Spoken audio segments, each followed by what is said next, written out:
hablarles, animarlos y bueno, dejarles saber que se les extraña cuando no están. Y todos los que estamos aquí, si podemos ir a Mateo capítulo 4, versículos 12 al 25. Y cuando lo tenga, si por favor junto conmigo puede ponerse sobre sus pies y responderme con un amén. Amén. Esa es la palabra del Señor. Mateo capítulo 4, versículos 12 al 25. Cuando Jesús oyó que Juan estaba preso, volvió a Galilea y dejando a Nazaret, vino y habitó en Capernaum, ciudad marítima en la región de Zabulón y de Neftalí, para que se cumpliese lo dicho por el profeta Isaías cuando dijo: tierra de Zabulón y tierra de Neftalí, camino del mar al otro lado del Jordán, Galilea de los gentiles. El pueblo asentado en tinieblas vio gran luz, y a los asentados en región de sombra de muerte, luz les resplandeció. Desde entonces comenzó Jesús a predicar y a decir: arrepentíos, porque el reino de los cielos se ha acercado.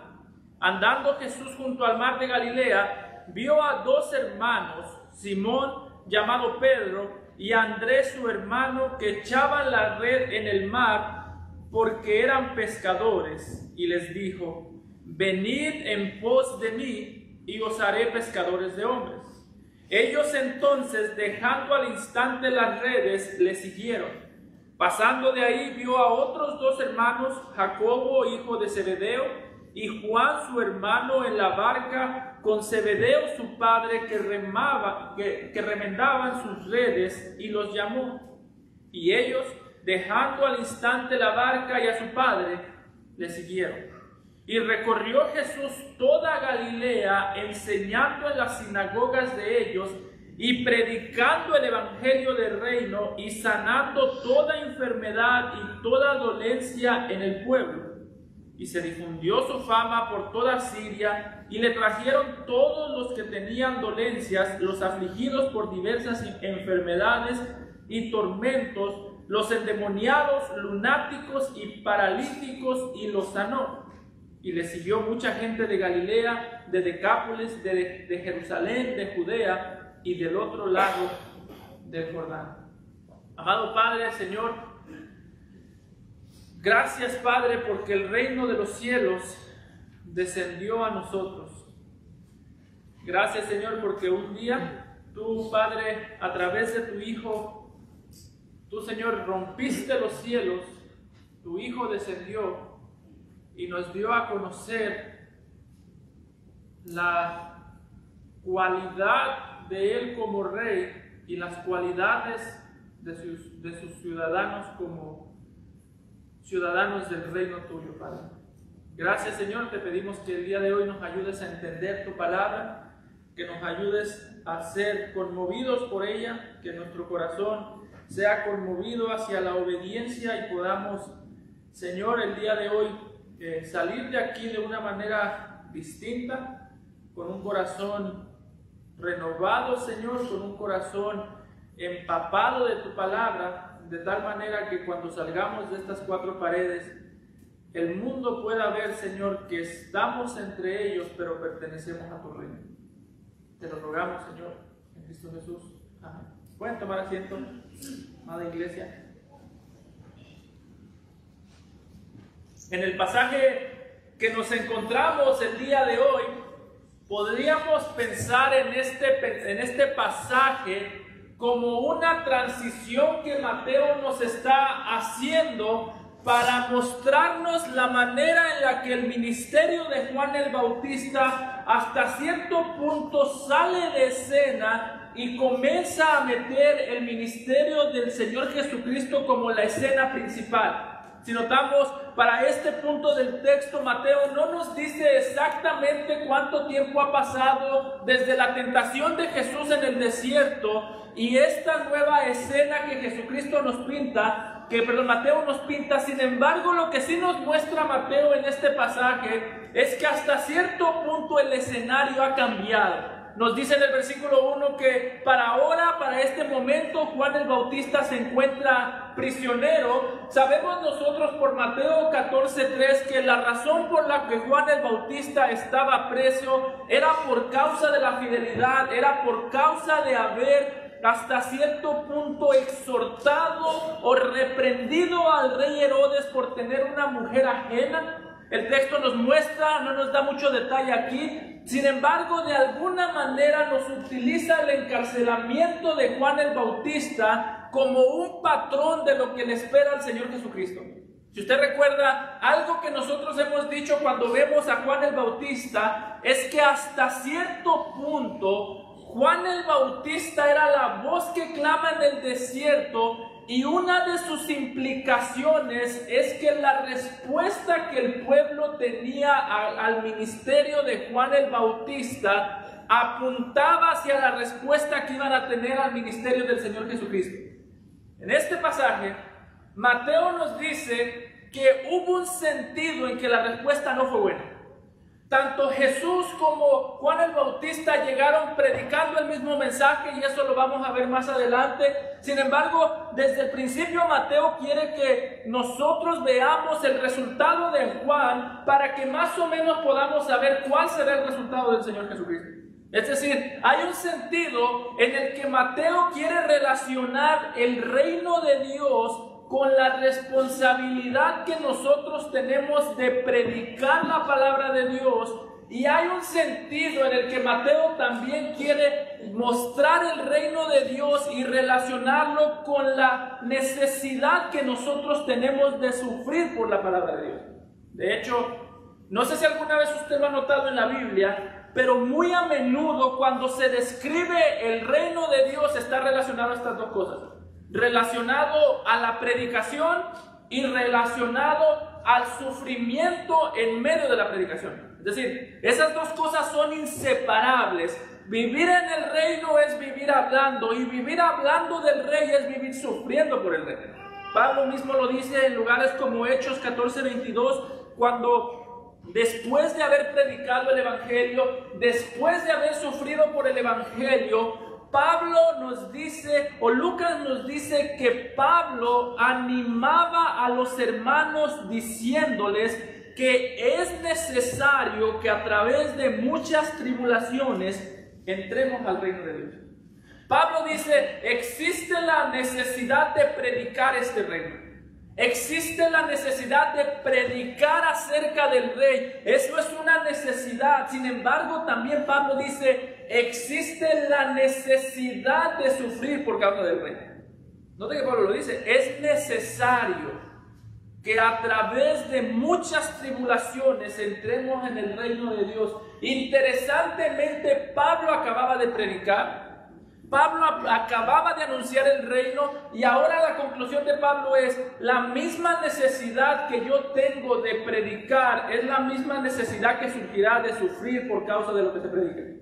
Para Pablo, la predicación del reino y el sufrimiento por causa del reino son inseparables. Es decir, no se puede pensar, voy a predicar hasta que no sufra. No. Nosotros predicamos y con la predicación ya tenemos que dar por sentado que a mayor o menor medida vamos a sufrir. Pero no existe tal cosa como un predicador del evangelio lleno de glamour. ¿No le ha pasado a usted que a veces cuando ve a los predicadores dice, wow, el glamour que tiene ese predicador para hablar, esa habilidad para atraer masas? No, dice Pablo, yo la única manera siempre atraje las masas, siempre había muchas personas siguiéndome. ¿Sabes para qué? Para matarme. A Pablo no lo invitaban a predicar, a Pablo le decían, te vamos a invitar a morir. Y Pablo dice, eso es una necesidad. De hecho, es lo mismo que le dice a Timoteo en 2 de Timoteo, cuando Pablo estaba en la cárcel, le dice a Timoteo, Timoteo, acuérdate de Jesucristo del linaje de David, acuérdate que estás hablando en nombre de un rey, y después le dice, sufre penalidades como buen soldado de Jesucristo. ¿Se imagina? Tener un buen amigo como Pablo, y la última carta, antes de morir de Pablo, no fue a Timoteo, no fue decirle, Timoteo, ya me voy a morir. y espero que me extrañes, espero que te recuerdes de los bonitos recuerdos que tuvimos juntos. ¿Qué esperaría usted que le diga a una persona a punto de morir? No, acuérdate de los bonitos tiempos y recuérdame con una sonrisa. No, Pablo en sus últimas palabras le dijo: Timoteo, sufre penalidades. Timoteo, recuerda que estás hablando en nombre de un rey, y le está diciendo: ay de ti, Timoteo, si la penalidad te hace callar acerca del reino. Ay de ti, Timoteo, acuérdate que estás hablando en nombre de un rey. Así que Mateo aquí nos presenta este patrón y nos dice, en el caso de Juan el Bautista, entre más fiel fue, más sufrió. Todos los que quieren vivir piadosamente en Cristo Jesús padecerán persecución. Nos dice, entre más fue fiel Juan el Bautista, más sufrimiento tuvo, hasta el punto que llegará a perder su cabeza. Sin embargo, es en ese contexto que se muestra la transición de Juan hacia Jesús. Ya la voz que clama en el desierto ha dejado de gritar. Ya no está gritando más la voz, ya no hay más camino que preparar, ya el camino está preparado, ya no hay más necesidad de sombras, porque como dice el autor de Hebreo, aquí está la sustancia. Y note cómo aparece Jesús en escena, versículos 12 y 13. Recuerden, esto es el reino de Dios. Y en este reino de Dios, lo que le pasó a Juan no es de extrañar. Es decir, no es que Juan predicaba muy duro. No, hermano, Juan no sufrió porque predicaba muy duro. Usted puede predicar muy blandito. ¿Y sabe qué va a pasar? Si predica la verdad, lo van a odiar. No es que el mundo odia a los predicadores porque predican duro. A veces que a mí me sorprende, me dice, ese predicador predica bien duro. ¿Qué es predicar duro? ¿Qué es predicar blandito? Predica la verdad y punto. Y si predica la verdad, el mundo lo va a odiar, no porque predica duro, sino porque ellos aman la mentira. Por eso le cortaron la cabeza a Juan. Y en ese escenario nos dice en el versículo 12, cuando Jesús oyó que Juan estaba preso, volvió a Galilea. Y dejando a Nazaret, vino y habitó en Capernaum, ciudad marítima en la región de Zabulón y de Neftalí. Note que Mateo nos presenta el contexto geográfico o el lugar donde el Señor Jesucristo comenzó su ministerio después del encarcelamiento de Juan el Bautista. Y hermanos, el hecho que Mateo nos dé tantos detalles acerca del contexto geográfico, o el hecho que nos diga que comenzó en Galilea, es interesante porque hasta cierto punto Mateo quiere que nosotros veamos que para este punto del inicio del ministerio de Jesús, las decisiones que Jesús está tomando, humanamente hablando, no tenían ningún sentido.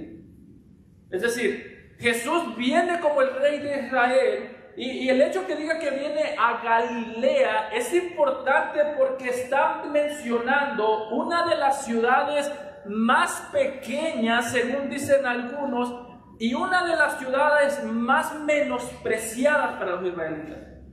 Es decir, es como si el día de hoy dijera Jesús: voy a iniciar mi ministerio, pero en vez de iniciar mi ministerio en Nueva York, donde está todo el mundo, lo voy a iniciar en Provo, donde no hay nadie. Sin ofender a la gente de Provo, obviamente es solo un ejemplo. Es como si dijese, me quiero dar a conocer, pero en lugar de darme a conocer donde está todo el mundo, me voy a dar a conocer en el lugar donde están las personas más menospreciadas. En un sentido, Jesús aquí desde el principio está iniciando su ministerio de una manera que los judíos no esperaban que el Mesías iniciara su ministerio. Para los judíos, el Mesías que ellos estaban esperando era una persona que tenía que centrarse en Jerusalén. Ahí estaba el templo, ahí estaban los sacerdotes, ahí estaban los líderes religiosos, ahí estaba, como decimos, la crema innata de la nación. Y cualquiera podría haber pensado, la mayor lugar en el que se enfocará el Mesías será donde está la gente más importante del mundo, no donde están los más despreciados. Hay un sentido, hermanos. Escúchenme muy bien esto, porque esto es muy importante. lo primero que Jesús hizo cuando vino al mundo, cuando inició su ministerio público, ¿saben qué fue? Decepcionar a su pueblo. Los israelitas decían, nosotros queremos un Mesías en Jerusalén. Uno que venga y que haga, que destruya a los romanos, que exalte a la nación de Israel. Uno que venga y que sea, todo su enfoque esté solamente en Jerusalén, que desprecie a todo el mundo menos a Jerusalén. ¿Y qué es lo primero que hace Jesús? Lo primero que hace no es llenar las expectativas que se tenían de él, sino decepcionar a aquellos que querían controlarlo a él. De hecho, estaban tan decepcionados que si usted me acompaña a Juan 7:52, cuando hablaron de Jesús y cuando lo vieron relacionado a Galilea, los escribas y fariseos, pero principalmente los fariseos, el hecho que Jesús estuviese tan unido y tan interesado en Galilea les hacía pensar que ni siquiera era digno de llamarse profeta. Dice uno de los fariseos, le dijo a Nicodemo en Juan 7:52, escudriña la palabra y ve que de Galilea nunca se ha levantado profeta. Es decir, los fariseos aquí son los maestros de la ley, son la gente más inteligente de Israel. Estaban diciendo, si este fuese Salvador, o si este fuese siquiera un profeta, no se atrevería siquiera a identificarse con una gente tan vil como lo son los galileos. Es decir, déjenme se lo digo de nuevo por si no ha quedado claro. La primera manifestación pública de Jesús fue para decepcionar a los que lo estaban esperando. Yo creo que a nosotros la idea de decepcionar a alguien nos mata. Yo no quiero predicar para decepcionar a la gente, yo no quiero ser padre para decepcionar a mis hijos. Sin embargo, el hecho que aquí Jesús comience su ministerio decepcionando al pueblo es un claro recordatorio, hermanos, de la manera en la que el problema que tenía la nación de Israel no era que Jesús no era fiel para cumplir las promesas. No es que Jesús no era fiel para cumplir las promesas de Dios, no es que Jesús no es fiel para salvar, Él es fiel para salvar, ya lo ha dicho Juan, Él salvará a su pueblo de sus pecados, ya lo ha dicho Mateo. El problema del mundo con Jesús no es que Él no es fiel para cumplir sus promesas, el problema es que Él no es manipulable para cumplir mis deseos. De hecho, el día de hoy, una de las razones por las que nosotros como cristianos podemos estar decepcionados de la vida, ¿sabe por qué es? No es porque a Dios le falta fidelidad, es porque Dios es fiel pero no cumple caprichos. En un sentido muy claro, en muchas ocasiones, la manera principal en la que Dios obra en la vida de un creyente, ¿sabes cuál es? No es dándole la fe para que pida y darle todo lo que pide. A veces decimos, puedo ver la mano de Dios claramente obrando cuando le pido algo y me lo da. Hermano, gloria a Dios por eso. Pero muchas veces, la mayoría de las veces diría yo, la manera en la que Dios obra en el corazón de su pueblo, en el corazón de sus hijos, no es dándole lo que piden, sino decepcionándolos de no darles lo que quieren para que ellos crean en Él como deben. Hermano, ¿sabes tú cuál es el problema principal de la falta de contentamiento? ¿Sabes por qué muchas veces estamos totalmente frustrados con la vida, totalmente llenos de quejas, como lo estaban los fariseos cuando vieron a Jesús representado o tan unido con los galileos? ¿Sabes por qué? En un sentido, porque nos hemos hecho un Jesús en nuestro corazón, y Dios se encarga de decepcionarnos para que nosotros recordemos que el Jesús que salva es el Jesús de la palabra, no el Jesús que tú te has imaginado. Ese es el problema del mundo. El mundo no quiere dejar de creer en Jesús. El problema del mundo no es que no creen en Jesús. De hecho, yo diría que la mayoría de las personas en este estado, en este país, creen en Jesús. Y déjame te lo digo más claro, creen en Jesús con mucha sinceridad. Son totalmente sinceros en creer. ¿Sabes cuál es el problema? Que creen en el Jesús que ellos se han formado, no en el Jesús que habla. Para nosotros Jesús sería un gran salvador si fuera mudo. ¿Sabe por qué? Porque nosotros podríamos poner palabras en su boca. Pero como no es mudo, la cosa se voltea. Queremos un salvador que se calle y nos deje hablar para decirle lo que debe hacer. Y Jesús dice, no, ustedes no necesitan un salvador que se calle para ustedes decirles qué hacer. Ustedes necesitan callarse y escuchar lo que Él tiene que decir. Ese es el punto de cómo Juan inicia su evangelio. Quizás Jesús hizo lo que el mundo no esperaba. Sin embargo, al mismo tiempo, Jesús no está haciendo lo que el mundo espera. Jesús está haciendo lo que Dios le manda. Y en esto Pablo es claro. La mayor decepción del mundo es que no pueden domesticar a Jesús. Pablo mismo lo dice en 1 Corintios 1, 22 y 23. Y noten cuál es el problema del mundo con Jesús. Dice, porque los judíos piden señales. Dicen los judíos, si yo viera una señal, yo creería en Jesús. De hecho, Jesús también les dice cuando estuvo en su ministerio terrenal, esta generación perversa pide señal y señal no le será dada. Pero los judíos dicen, si yo por lo menos viera una. ¿Usted ha escuchado gente que dice eso? Si yo viese esto, si Dios hiciese esto por mí, yo creería. Hermano, eso es Satanás hablando por medio de un hombre. Satanás tratando de domesticar a Jesús y Satanás haciéndonos pensar que Jesús tiene la necesidad de someternos a nosotros, cuando debemos recordar que somos nosotros los que tenemos la necesidad de someternos a Él. Fuimos nosotros los que se rebelaron contra Él, no Él contra nosotros.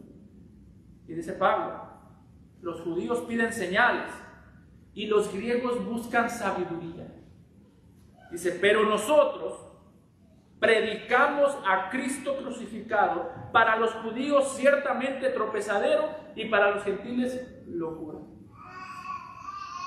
Dice Pablo, cuando nosotros predicamos a Cristo, la gente reacciona mal. Y dice Pablo, cuando nosotros predicamos a Cristo, la gente nos llama locos. Y dice, pero preferimos que nos llamen locos, mientras que Dios nos llame fiel, que el mundo entero nos llame locos. Y sabes, hermano, yo espero que no tengamos aquí ningún cristiano pensando que Jesús puede ser domesticado. ¿Sabes por qué? Porque tú no necesitas que Dios cumpla los deseos de tu corazón. No necesitas que Dios cumpla todo aquel deseo que hay en tu corazón. Es cierto, existe este salmo que dice que Él concederá los deseos de tu corazón. Sin embargo, ¿sabes cuál es la necesidad principal muchas veces? Que Dios cambie los deseos de tu corazón para poder cumplirlos. Hermano, si tú estás enfermo, es cierto que tú necesitas que Dios te dé la salud, pero también es cierto que Dios puede decepcionarte no dándote la salud. ¿Sabes por qué? Porque antes de aprender a vivir con salud, debemos aprender a vivir con contentamiento en medio de la enfermedad. No quiero ser duro con alguien que esté enfermo aquí, pero hermano, Jesús vino y su primera reacción fue: voy a decepcionar a mi pueblo. Y de aquí solamente se puso peor, porque en la cruz dijo: voy a decepcionar a mi pueblo aún más, porque lo débil de Dios es más sabio o más fuerte que lo fuerte de los hombres. Así que, hermano, considera si hay en ti ahorita una raíz de amargura, si hay en ti una queja constante, si hay en ti un clamor constante y no hay respuesta a tu clamor, continúa clamando, pero considera que muy probablemente una de las razones por la que nosotros estamos, por así decirlo, en la sala de espera de Dios, es porque muchas veces, más que tener la necesidad de ver su respuesta a nuestros deseos, tenemos la necesidad de ver su mano cambiando nuestros deseos. Lo que sea que tú le pidas a Dios, si dices: yo no voy a estar contento hasta que Dios me lo dé, eso es una señal de que estás adorando a un Dios equivocado. No, pastor, pero es que es mi matrimonio, yo no voy a estar contento hasta que Dios me arregle mi matrimonio. Las cosas buenas también se vuelven ídolos. Gloria a Dios que arregle tu matrimonio, gloria a Dios, Pero gloria a Dios si en el camino te va a decepcionar, no arreglándolo como tú quieres y primero arreglando tu corazón antes que tu matrimonio. En el caso de estos judíos, desde el principio, como vemos en Mateo, como vemos en Juan, se encontraban decepcionados de Jesús. Jesús no estaba haciendo lo que el hombre quería, pero sin embargo, la razón por la que en los versículos 14 y 16, Mateo cita Isaías 9 al 1 cuando dice que se fue a Galilea, a la tierra de Zabulón, en Neftalí. ¿Para qué lo hizo Jesús?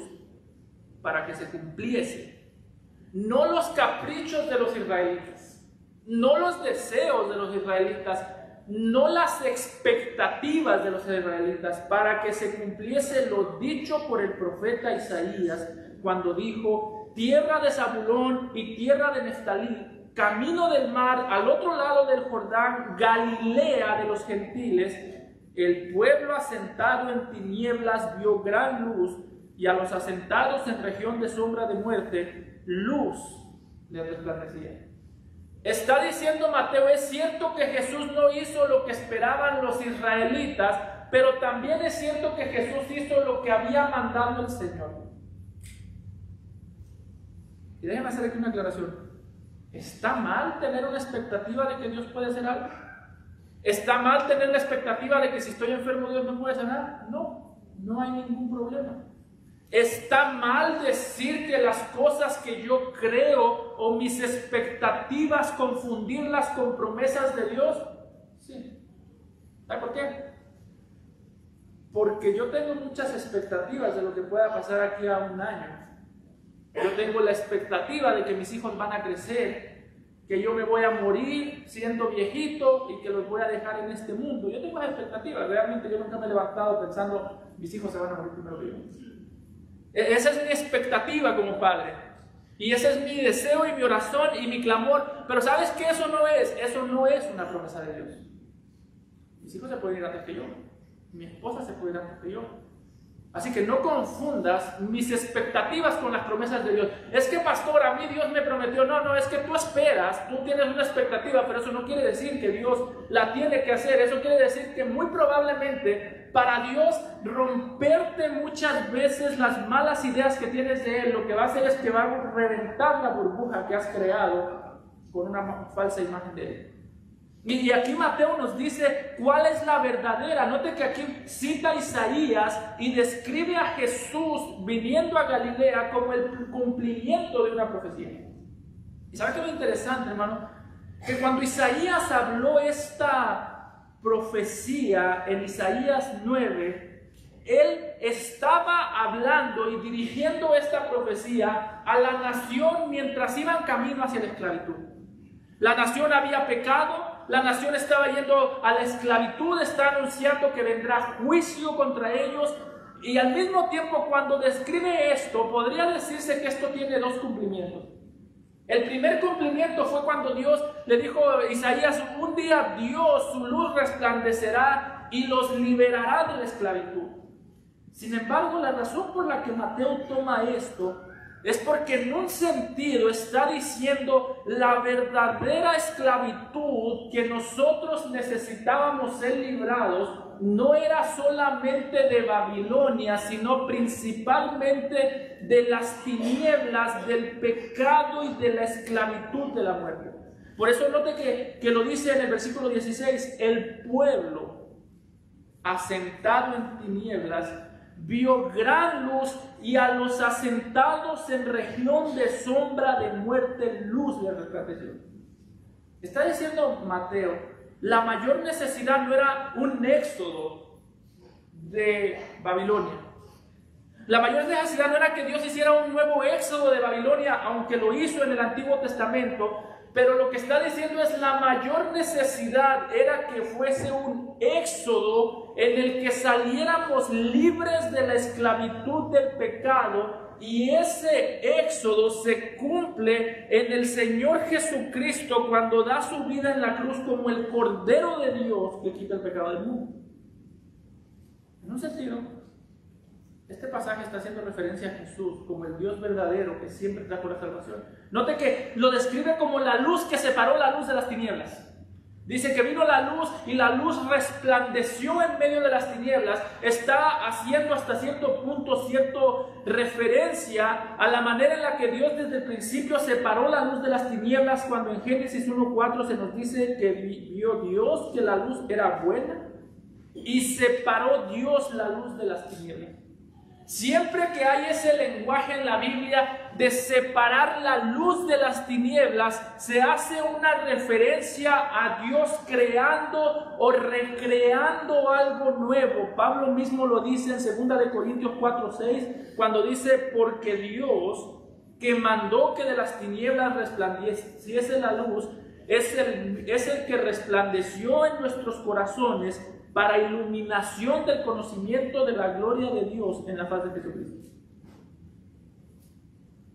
Es decir, el mismo Dios que en el principio dijo: sea la luz, y el mismo Dios que en el principio separó la luz de las tinieblas, es el mismo Dios, dice Mateo, que en Cristo se vino y su luz resplandeció para separar las tinieblas de la luz, para separar la vida de la muerte y para resucitar los huesos secos cuando estaban perdidos. Está diciendo Mateo: prepárense para una nueva creación. Y de hecho, la razón por la que en el versículo 17 dice que desde entonces comenzó Jesús a predicar y a decir: arrepentíos porque el reino de los cielos se ha acercado, es porque en ese sentido, hermanos, la característica principal del que ha pasado de muerte a vida, o la característica principal de aquella persona que anda en la luz que resplandeció en la faz del Señor Jesucristo, siempre será el arrepentimiento. El arrepentimiento del que te habla Jesús, hermanos, no es algo que nosotros hicimos, es algo que nosotros hacemos. El arrepentimiento que nos lleva a andar en luz no es algo que sucedió, es algo que sucedió y continúa sucediendo. Aquí Mateo nos está diciendo: el reino de los cielos ha llegado. ¿Y cuál es la característica principal de un ciudadano del reino? El arrepentimiento. Por eso, Mateo quiere resumir el ministerio de Jesús y nos está diciendo: de aquí en adelante tú puedes saber quiénes son los miembros de este reino por el arrepentimiento. No por sus prácticas solamente de justicia, porque recuerden que los fariseos hacían justicia. No solamente porque hacen lo correcto, porque los fariseos hacían lo correcto. Los fariseos, vamos a ver en el Sermón del Monte, dice que hacían las mismas cosas que se supone que deberían de hacer. El problema es que hacían todo, pero al mismo tiempo nunca había este arrepentimiento. Ya lo hemos hablado en el pasado.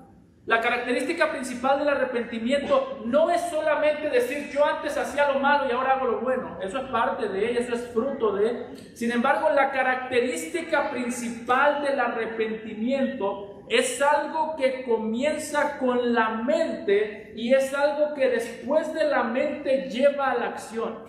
Dios mismo describió la salvación del nuevo pacto como algo que comenzaba en la mente, cuando en Jeremías 31:33 dijo: daré mi ley en su mente y la escribiré en su corazón.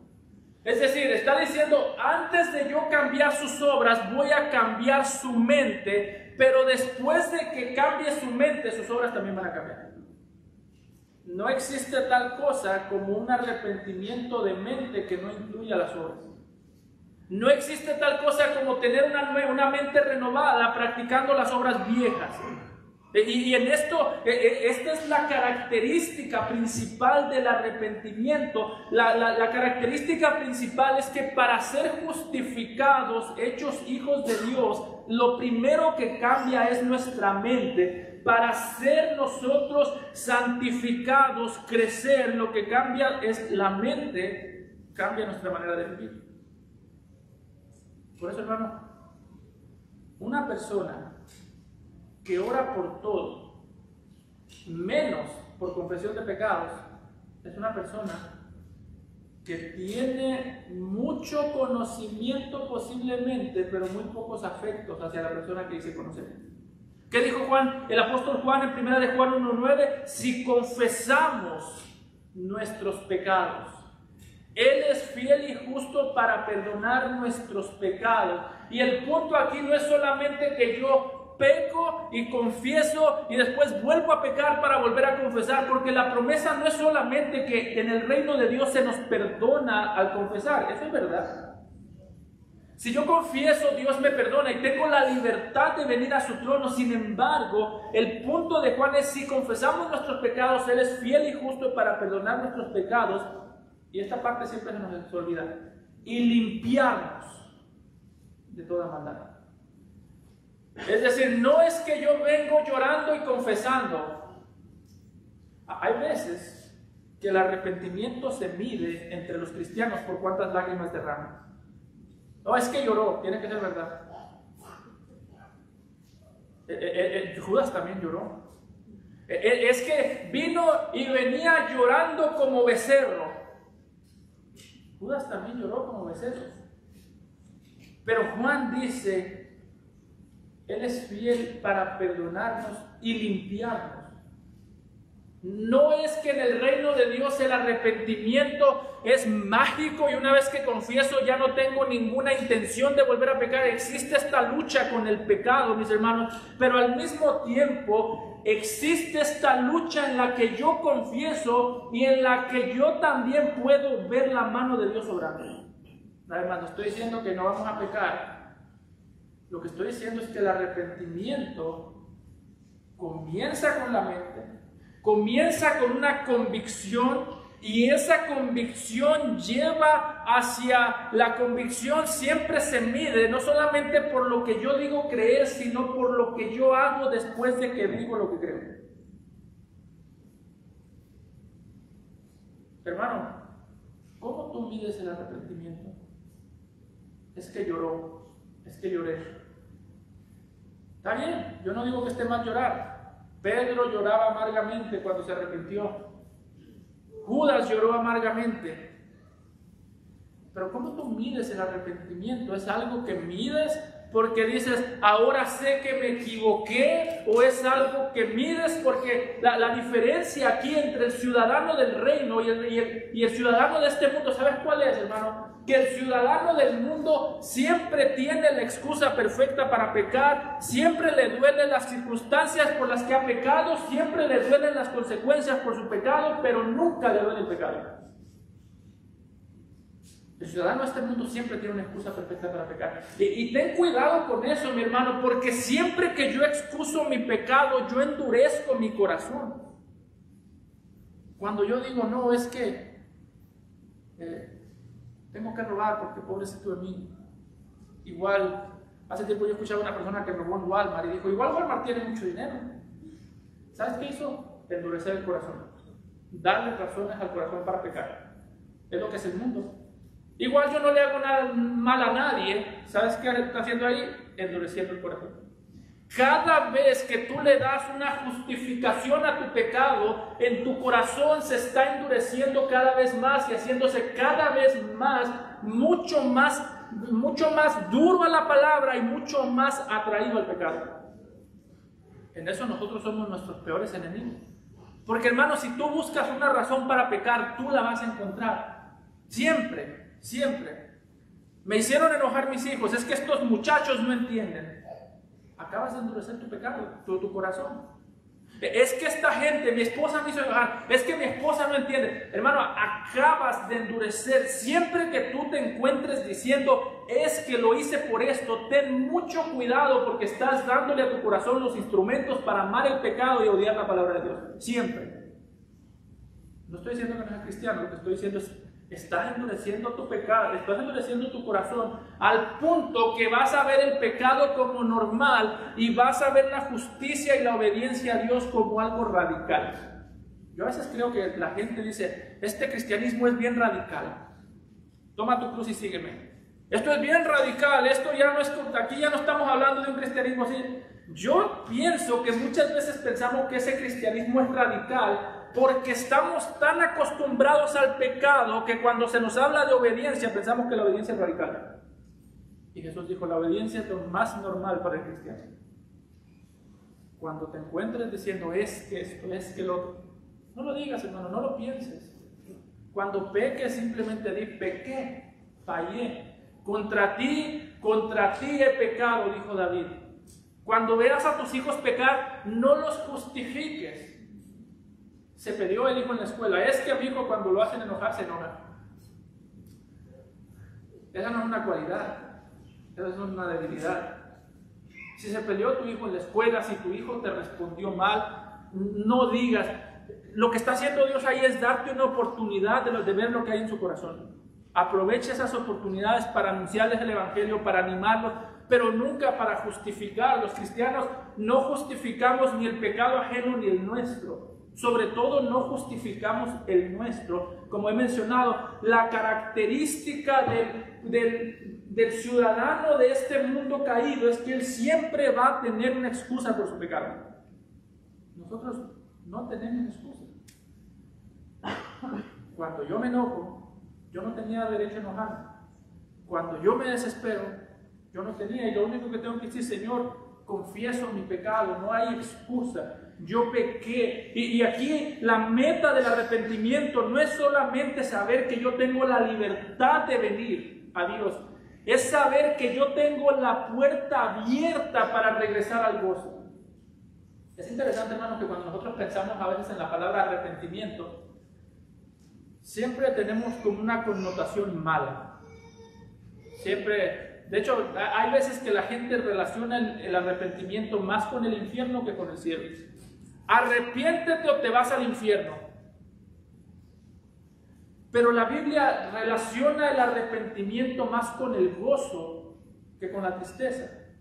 Haga un ejercicio y póngase a buscar cuántas veces se habla del arrepentimiento. Y más veces, no digo que no incluya dolor, no digo que no incluya tristeza, pero más veces se relaciona el arrepentimiento con el gozo que con la tristeza. David mismo es un gozo, es un ejemplo de eso en Salmo 51, versículo 2, cuando está hablando, confesando su pecado. Él no dice, me voy a arrepentir para vivir amargado, me voy a arrepentir para vivir dándome de latigazos. Dice, devuélveme el gozo de tu salvación y espíritu noble me sostén. El arrepentimiento no lleva a la amargura, el arrepentimiento es el camino al gozo. Cuando tú pecas, no te arrepientes para ir por la vida lamentándote todo el tiempo por tu pecado. Cuando tú te arrepientes para regresar al gozo que olvidaste en el momento que pecaste. De hecho, es interesante, a mí siempre me llama la atención en el Salmo 51. David cayó en un pecado sexual cuando se está confesando. Y él pudo decir, Señor, quítame los deseos sexuales que tengo. Quítame. A veces decimos, Señor, quítame el deseo, si usted batalla con la comida, quítame el deseo por la comida. Y el Señor dice, ¿por qué? Si la comida no es mala. Los deseos sexuales no necesariamente son malos. David no dice, quítame los deseos sexuales, no hay una necesidad de decir, quítame el deseo por la comida, quítame el deseo, si usted está adicto al trabajo, quítame el deseo por el trabajo. No, lo que dice es, dame gozo en ti para poder disfrutar de lo que tú creaste de manera correcta. Es decir, la meta del arrepentimiento siempre será encontrar gozo en Dios para no buscar placer en el pecado. Esa es la meta del arrepentimiento. Buscar en Dios el gozo para no buscar placer en el pecado. ¿Por qué? Porque siempre que nosotros buscamos placer en el pecado, lo que estamos haciendo es inclinarnos ante el diablo que ofrece el pecado y darle la espalda a Dios que ofrece el verdadero gozo. Por eso David dice, Señor, dame gozo en ti, y con ese gozo en ti yo voy a disfrutar de lo que tú creaste de manera correcta. Yo voy a disfrutar de la comida de manera correcta, yo voy a disfrutar de la sexualidad de manera correcta, yo voy a disfrutar de mi hogar, de mis hijos, de la iglesia, de todo. Pero está diciendo, ayúdame a inclinarme ante ti para yo no inclinarme ante nada más. Bueno, esa es la meta del arrepentimiento, que vivas con gozo. Porque yo creo, y esto soy yo especulando, no voy a decir que esto lo dice la Biblia, yo creo que la estrategia perfecta del mundo, el diablo, la carne, lo que usted quiera, siempre es darle una connotación mala a las cosas buenas de Dios. Porque pensamos en el arrepentimiento como algo malo. algo que hace la gente, o algo que a veces, una vez alguien me dijo que los únicos arrepentidos son los que están en el infierno, porque ya están experimentando la ira de Dios. Hermanos, los que están en el infierno son los únicos que nunca se van a arrepentir.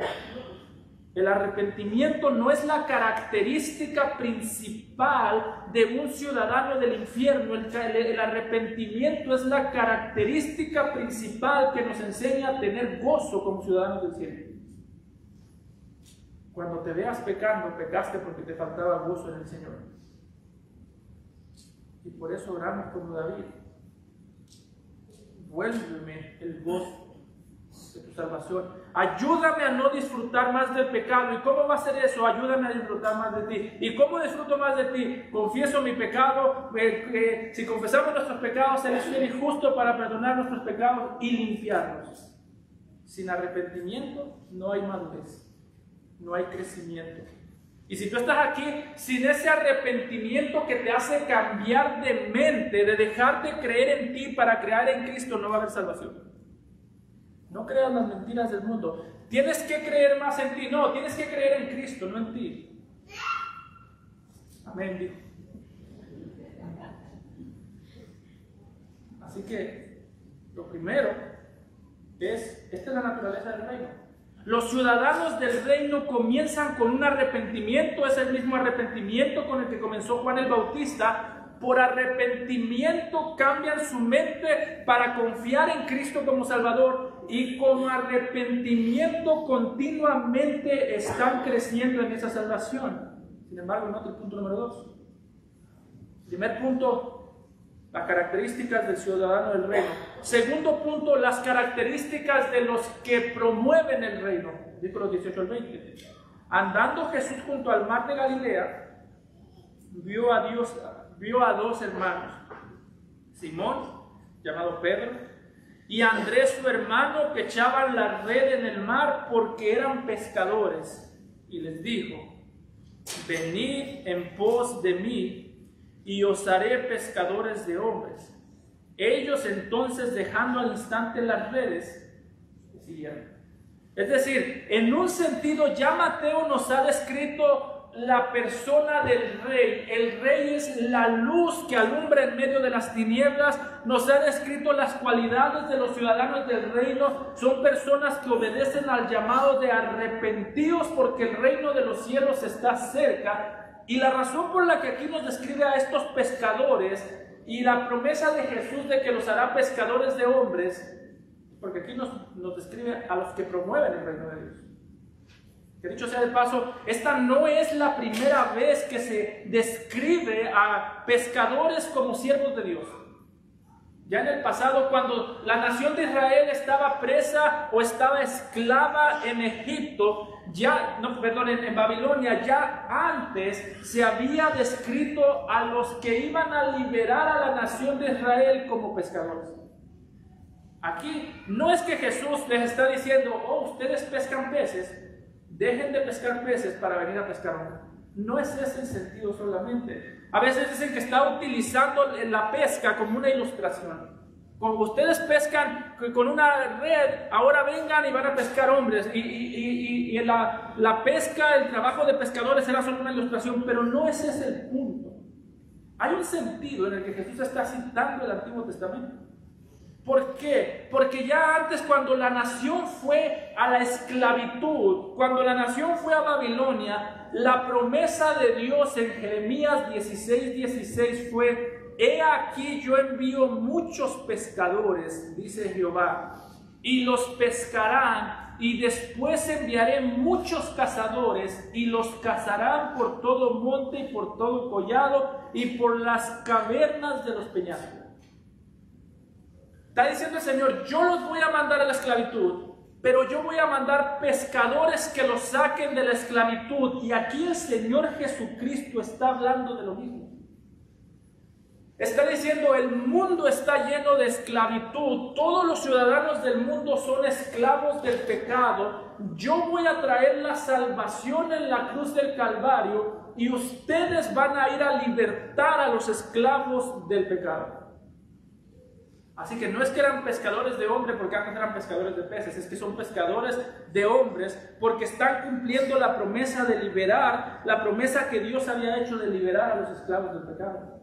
Y en este sentido, tú y yo somos pescadores de hombres por aquella promesa de Jeremías 16:16. Tú y yo somos pescadores de hombres porque tú y yo somos la boca del Señor Jesucristo en la tierra. Tú y yo somos los pies del Señor Jesucristo en la tierra. Y tú y yo somos el anzuelo del Señor Jesucristo para atraer a los hombres. Así que la única manera en la que tú y yo nos podemos quedar callados es si Jesús se queda callado. Cuando Jesús sea mudo, hermano, tú tienes permiso de ir a tu trabajo y no hablarle a nadie del Señor Jesucristo. Cuando Jesús sea mudo. Cuando Jesús sea mudo, tú tienes todo el permiso del mundo de no hablar del Evangelio. Cuando Jesús le tenga miedo al sufrimiento, tú tienes todo el permiso del mundo de decir, yo no predico el Evangelio porque a mí me da miedo. Cuando Jesús le tenga miedo al sufrimiento. Porque tú eres los pies de Cristo en la tierra, tú eres sus manos, tú eres su boca, tú eres sus ojos. Y cuando Él tenga todos esos temores, nuestros temores van a estar justificados. Cuando Él ponga esas excusas, tus excusas y las mías van a estar justificadas. Nota que aquí está describiendo la misión más importante del mundo: liberar al mundo del pecado, liberar a los cautivos de las tinieblas. Y hermanos, cuando nosotros vemos esta misión tan grande, nosotros esperaríamos que el texto diga: y Jesús fue a Jerusalén y le pidió a Nicodemo, un hombre brillante. Jesús fue a Jerusalén y le pidió a los sacerdotes que llevaran a cabo esta misión. Sin embargo, hermano,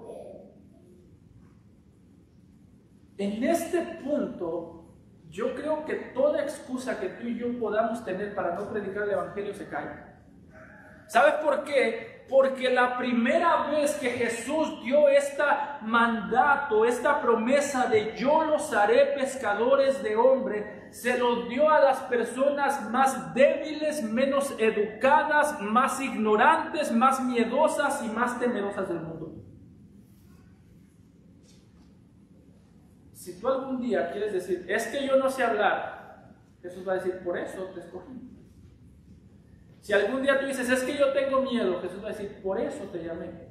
Es que yo no soy capaz, por eso te lo estoy pidiendo que lo hagas, por eso te estoy mandando que lo hagas. Dice el apóstol Pablo en 2 Corintios 4:7, tenemos este tesoro en vasos de barro para que la excelencia del poder sea de Dios y no de nosotros. Es interesante que las excusas que nosotros ponemos para no predicar son las razones por las que Dios nos manda a predicar. Me da miedo, y dice Dios, por eso, si no te diera miedo no te lo pides.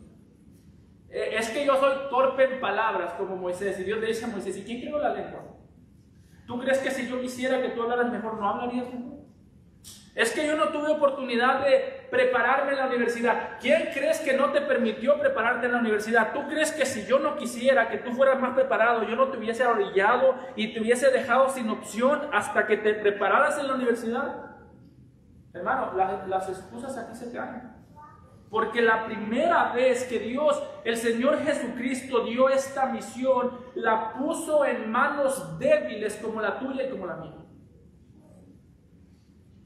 No hay ninguna excusa para no haberle predicado el Evangelio a algún familiar que sabe que eres creyente pero nunca ha escuchado un testimonio de ti del Evangelio. No hay excusa.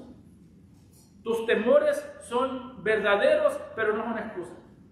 Tus temores, tus debilidades están ahí precisamente porque el punto de la misión no es que la gente nos vea y diga qué elocuentes. El punto de la misión es que la gente diga cómo Dios utiliza a este ignorante. Hermano, no pongamos excusas y no utilicemos las razones por las que Dios nos da la misión como excusa. Dice el Señor, dice el apóstol Pablo, tenemos este tesoro de barro para que la excelencia del poder sea de Dios y no de nosotros. La razón por la que tú y yo no predicamos el Evangelio cuando podemos no es porque tenemos miedo, es porque no tenemos amor.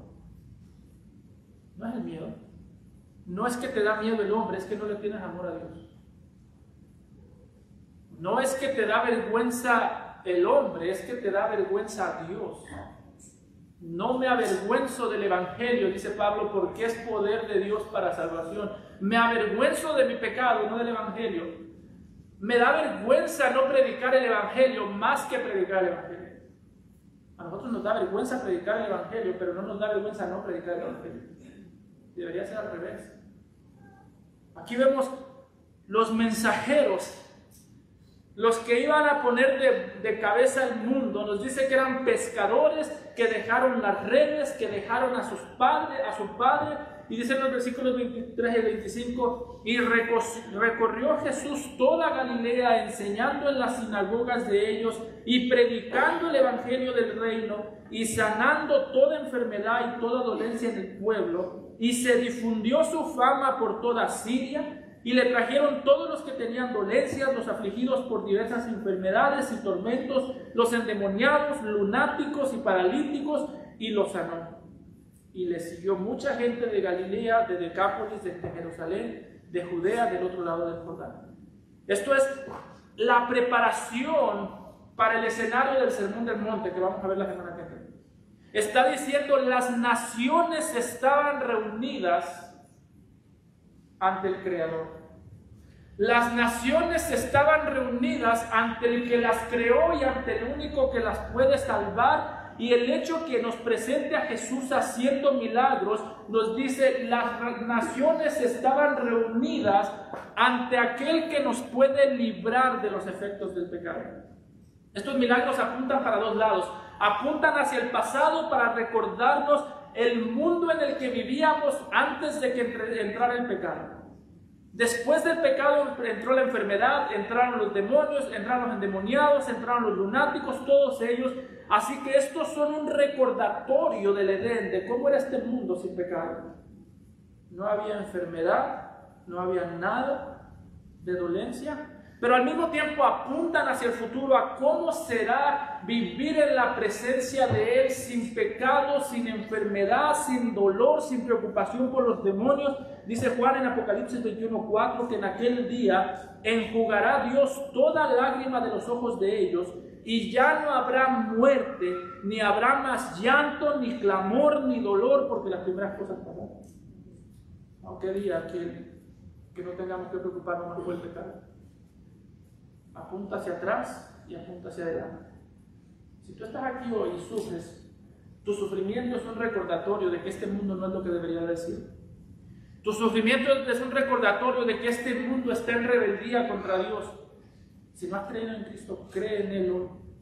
Y si tú estás aquí y sufres como creyente, tu sufrimiento es un recordatorio de que este mundo no es lo que debería de ser, y tu sufrimiento es un recordatorio de que este mundo no es donde tú y yo vamos a terminar. Nuestro sufrimiento predica de un Dios que va a restaurar toda la creación. Vamos a orar. Amado Padre, Señor, te damos gracias por tu santa palabra, por estas promesas, por este Rey que tú nos has dado. Gracias, Señor, porque en Él tú nos diste a conocer tu voluntad, nos diste a conocer tu salvación, y en Él creemos que tú restaurarás toda tu creación. Te agradecemos en Cristo Jesús. Amén.